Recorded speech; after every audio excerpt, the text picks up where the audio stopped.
नमस्कार मेरे प्यारे दोस्तों। आज मैं आपको भोले शंकर के एक दिलचस्प कहानी बताने वाला हूँ। वीडियो को पूरा देखना। एक बार महर्षि नारद धरती पर घूम रहे थे। रास्ते में उन्हें वृकासुर नाम का राक्षस मिला।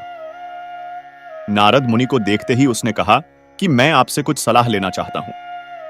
आप मुझे बताइए कि ब्रह्मा, विष्णु और महेश में कौन देवता जल्द प्रसन्न हो जाते हैं। महर्षि नारद ने बहुत सोचने के बाद कहा कि वैसे तो तुम तीनों महादेवों में से किसी की भी तपस्या कर सकते हो, लेकिन ब्रह्मा और विष्णु जल्दी प्रसन्न नहीं होते हैं। उनके लिए बहुत वर्षों तक कठिन तपस्या करनी पड़ती है।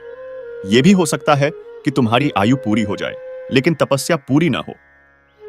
भगवान शंकर थोड़ी आराधना से ही प्रसन्न हो जाते हैं। वे अपने भक्त की इच्छा पूरी करने के लिए सोच विचार नहीं करते हैं।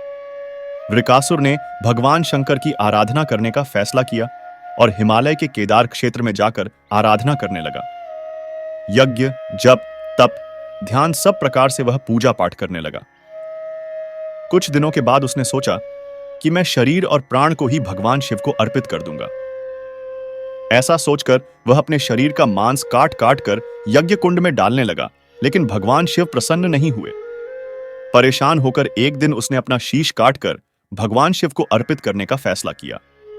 स्नान ध्यान कर जैसे ही उसने खड्ग उठाकर अपना शीश काटना चाहा कि भगवान शंकर प्रकट होकर बोले, बस करो, तुम्हारी तपस्या पूरी हुई। मैं तुम पर प्रसन्न हूं, वर मांगो। वृकासुर हाथ जोड़कर भगवान शिव से बोला, आप मुझे दर दीजिए कि मैं जिस प्राणी के सिर पर हाथ रख दूं उसकी तुरंत मृत्यु हो जाए।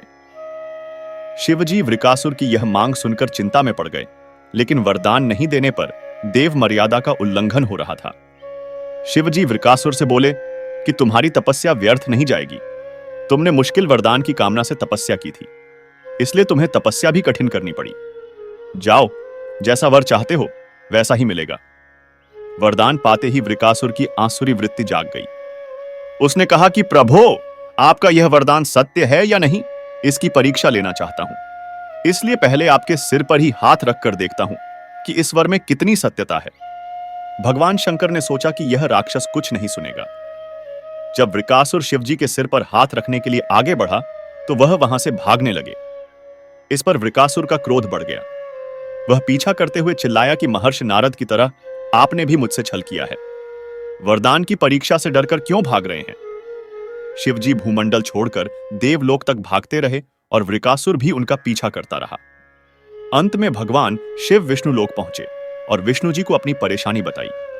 विष्णु जी ने हंसकर कहा कि कुछ भी हो, आपके वरदान की सत्यता तो सिद्ध करनी ही होगी। भगवान विष्णु ने योग माया से एक वृद्ध तेजस्वी ब्रह्मचारी का स्वरूप बनाया और वृकासुर की ओर चल पड़े। भगवान विष्णु को जब वृकासुर आता हुआ दिखाई दिया तो उन्होंने आगे बढ़कर उसे प्रणाम किया।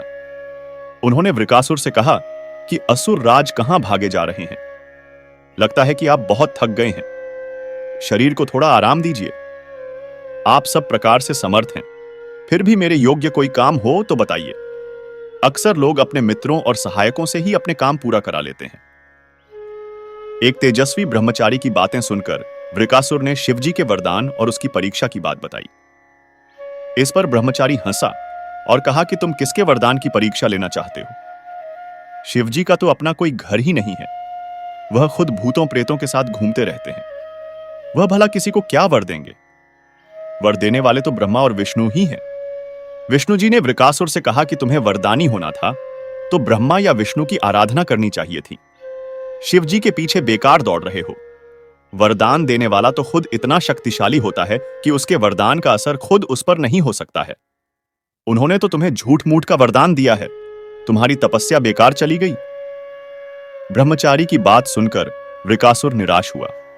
उसका मनोबल टूट गया। वह कहने लगा कि मुझे तो देवर्षि नारद ने शिव की आराधना करने को कहा था। ब्रह्मचारी ने कहा कि तुमने नारद मुनि पर भरोसा कर लिया। वह तो ऐसे घुमक्कड़ साधु हैं जो सभी को उलटी सलाह ही देते हैं। अगर तुम्हें मेरी बात पर भरोसा नहीं हो तो अपने सिर पर हाथ रखकर देख लो कि कैसे शिव ने तुम्हें झूठा वर देकर बहकाया है।